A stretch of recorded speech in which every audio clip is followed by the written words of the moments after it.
બંદરીચાલના એક મકાનમાં આગનો બનાવ બન્યો હતો, જેમાં તમામ ઘરવખરી બળીને ખાખ થઈ ગઈ હતી.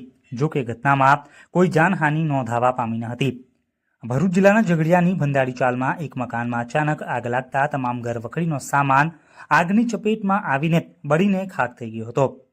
મળતી માહિતી મુજબ ઝઘડિયાની બંદાડીચાલમાં રહેતા વર્ષાબેન પટેલ સવારે નોકરીએ ગયા હતા, ત્યારે કોઈ અગમ્ય કારણોસર તેઓના મકાનમાં આગ લાગતા ઘરમાં રહેલ તમામ ચીજ વસ્તુઓ આગની ચપેટમાં આવીને બળીને ખાખ થઈ ગઈ હતી.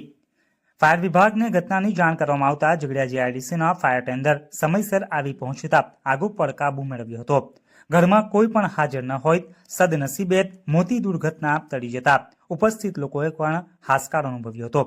મકાનમાં આગ લાગતા મહિલા મકાન માલિકને મોટું નુકસાન થયું હતું. તેઓ દ્વારા તંત્ર પર યોગ્ય સહાયની પણ માંગ કરવામાં આવી હતી.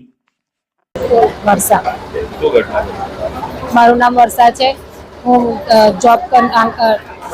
બાલ મંદિરમાં જોબ કરું છું. હું દીવાબત્તી કરીને હજુ તો જસ્ટ નીકળી હતી અને અંદર ખેંચી ગયું છે દિવેટ એવું લાગે છે, એટલે ઘરમાં આગ લાગી છે. હું તો એકલી છું, મારા 2 છોકરાઓ સાથે રહું છું.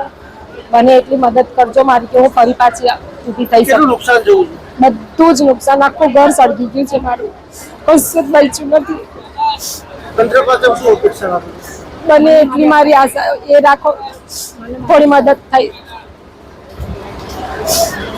જો આપે ઝઘડિયા ન્યૂઝ ચેનલ સબસ્ક્રાઇબ ન કરી હોય તો સબસ્ક્રાઇબ કરી, લાઇક કરી, બેલ આઇકોન દબાવો. રોજ તમારી આસપાસ બનતી ઘટનાઓની માહિતી મેળવો. ધન્યવાદ.